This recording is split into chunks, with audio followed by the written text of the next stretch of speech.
Those gold ones actually look pretty good. I won't lie. I kind of like those.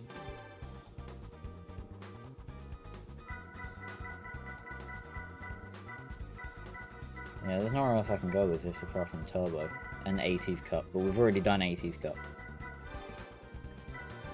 Alright, we'll try this again, and then we'll go for an 80s Cup race to grab money. Don't know what we'll grab money for, but we'll grab money for something. Money for nothing. And chicks for free. That R32 might be a real R32 rather than a GTST. I didn't read the car roster properly, so I'm not sure.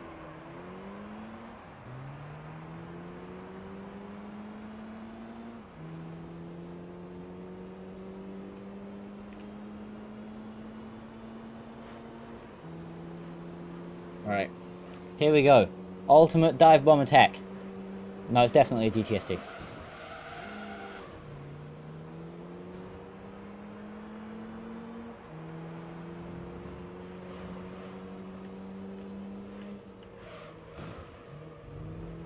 How about having a taste of your own medicine? Well, we've lost a position going for the cutback. Alright, wide in, and then hit the apex on the way out. That's how you do it. Wide in, braking, apex it on the way out. Not going to touch the wall to get maximum power. And we should be able to out-drag this R32 because we've got more power. Just please don't push me in a wall.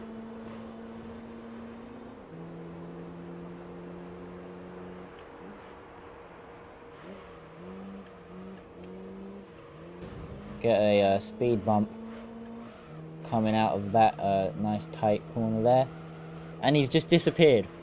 Look at him, he's already literally just gone over the horizon.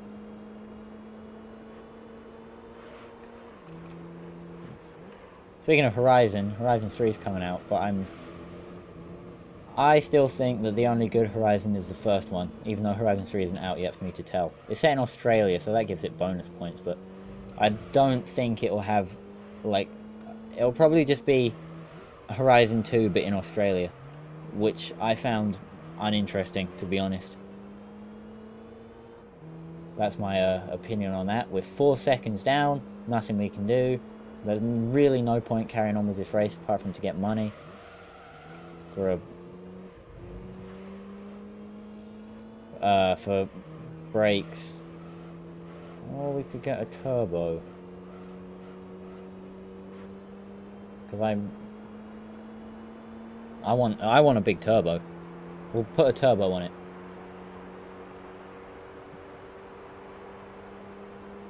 If we don't, I mean, it already has a turbo. We'll upgrade the turbo, give it a better turbo, and then we'll be able to overtake him, like in the first 2 corners, and then we can spend the rest of the race defending.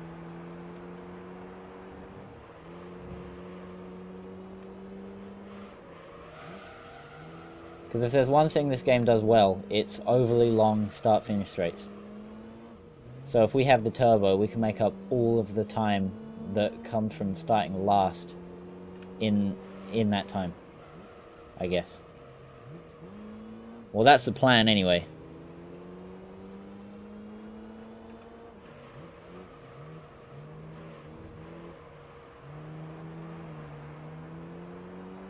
Why does there always have to be one overpowered car in every championship? Why can't they just be balanced? Although Gran Turismo doesn't do balanced. 5 seconds. See, I told you they don't do balanced. You can bring an F1 car to the Clubman Cup, or whatever. Because this game doesn't care about racing cars that are of similar performance. Which is stupid.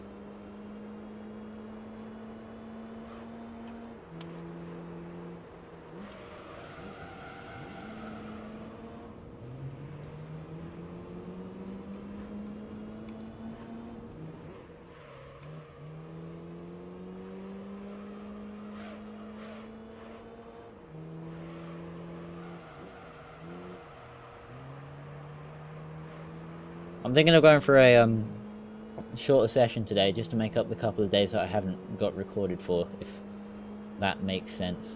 I know I was going on earlier about how I've been clever and planned ahead and everything, but really I haven't. This is like a backup to take me from the Sunday to the Thursday when I can next record for an hour and a bit. There's just going to be a 40-minute session to take us across 4 days. Yeah, look, if the rest of us are pretty close together, the rest of us are pretty balanced, that 2000 GT is just overpowered. If you're finishing 5 and a bit seconds ahead, there's something not right. 5 and a bit. 5 almost dead, but whatever. If you're finishing that far ahead, why even turn up? You're just ruining it for everyone else.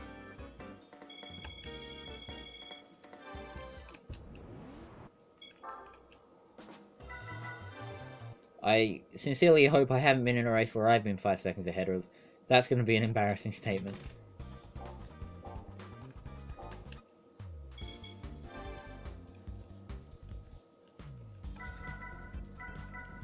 Yeah, we'll throw on a stage 1 turbo. So now we've still got less horsepower than the MX-5. What cars do we have? I've completely forgotten. We got 3 of them, yeah. Shall I sell the MX-5? I mean, right now there's no point in doing it. Wait a minute! The MX-5 has a turbo. And more... Alright.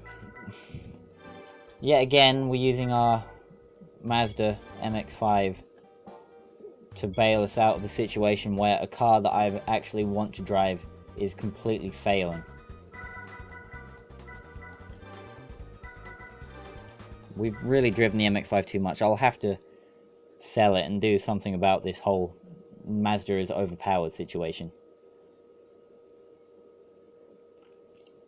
Do we think the Mazda can beat the 2000 GT?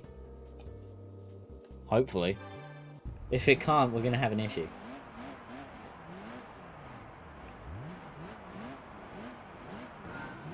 This could pass for an RX-7. It's got pop-up headlights and everything. It doesn't have the turning capability. It's just sprung to my mind. This thing is not going to be able to go around the corners like the RX-7 can. The FSHI, as they call it in Initial D. Yeah, this thing is going to struggle in the corners.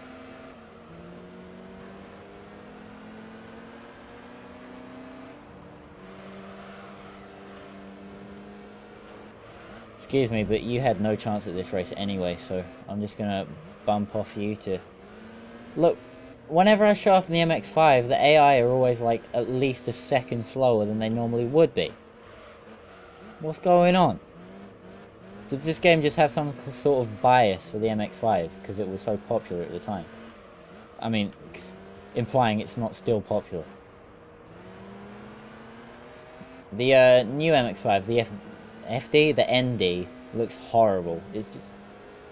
It doesn't look horrible, it just looks, quote-unquote, interesting. Which is to say, I don't like the way it looks. I prefer the NA. The NC isn't bad, and the NB is still good, but the NA is the best looking one. Look at us keeping up in the MX-5 when an RX-7, which is a legitimate sports model, not a tiny convertible, could not keep up. And look at the size of the wing on the 2000 GT. That's probably why it's winning. It's got superior downforce.